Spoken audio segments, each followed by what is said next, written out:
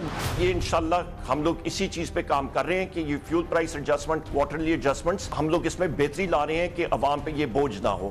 اور یہ چند ہفتوں میں انشاءاللہ اللہ تعالیٰ نے زندگی دی، آپ نے بلایا تو یہ بھی آپ کے سامنے ہم لوگ پیش کریں گے۔ انشاءاللہ اللہ تعالیٰ بہتری کریں گے، اچھی ڈائریکشن میں جا رہے ہیں انشاءاللہ۔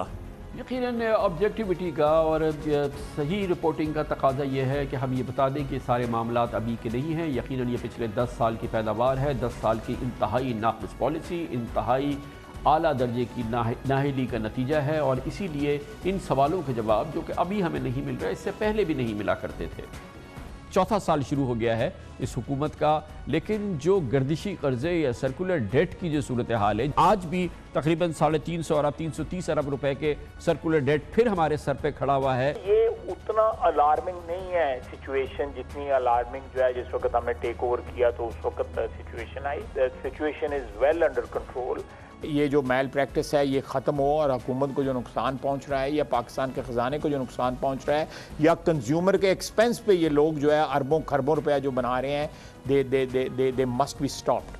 اور یہ جو رابر بیرنز میں نے جن کو کہا تھا, they must be stop from this continued robbery جو ہو رہی ہے اس سیکٹر میں, اس کا سلسلہ بند ہونا چاہیے. ٹرانسمیشن لاسز جو ہے نا وہ کم ضرور ہوئے ہیں.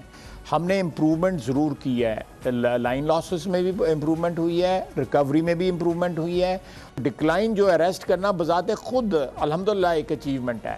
اس لیے یہ بہرحال یہ بالکل حقیقت یہ ہے کہ یہ اس حکومت کو ورثے میں ملی ہے یہ ساری صورتحال, اور مگر 2 سال ہو گئے ہیں. اس پورے عرصے کے دوران, ان 2 سالوں کے دوران ہمیں تبدیلی دیکھنی تھی, ہمیں بنیادی تبدیلی دیکھنی تھی اس پورے کیفیت میں, مگر وہ نہیں ہوئی ہے. اسی لیے ہم بار بار دہرا رہے ہیں کہ وزیر اعظم کی انرجی ٹیم ناکام ہو چکی ہے. ان سب کو ان کو نکال کے ایک نئی ٹیم کو میدان میں اتارنا ہوگا, اور اگلے چند ہفتوں کے اندر یہ پاکستان کی بقا کا مسئلہ ہے, اس کو نکالنا ہوگا. پاکستان کو اس معاشی دلدل سے 2200 ارب روپے کے گردشی قرضوں کو پاکستان کو آزاد کرانا ہوگا, اور یہ ان کو سرخرو کر جائے گا اگر انہوں نے یہ سب کچھ کیا. اس پر بات کرتے ہیں, اور ایک بار پھر ہم نے اس کے لیے ایک بہت ہی ماہر شخصیت جو انرجی سیکٹر کی بہت ہی اسپیشلسٹ ہے ہمارے ساتھ موجود ہے, جناب آصف علی قریشی, چیئرمین آپٹیمس کیپٹل مینجمنٹ کے. بہت بہت شکریہ آصف قریشی صاحب, آپ نے ہمیں جوائن کیا ہے. یہ فرمائیے گا کہ وزیر اعظم کہتے ہیں کہ یہ پاکستان کے لیے عذاب ہے, جو فائنینشیل ایڈوائزر ہیں ان کے معاون خصوصی اور مشیر خزانہ جناب حفیظ شیخ کہتے ہیں یہ پاکستان کو لے ڈوبے گا. اب اس میں کیا بچا ہے؟ اب ہم نے یہ بات تو ہم کر رہے ہیں کہ اس میں ظاہر ایک بہت گریو سچویشن ہے, اس کو ریسکیو کیسے کیا جا سکتا ہے, کیونکہ یہ اب لگتا یہ ہے کہ بہت ہی ڈائر سرکمسٹانسز, کہنا صحیح ہے نا کہ ڈائر صورتحال ہے.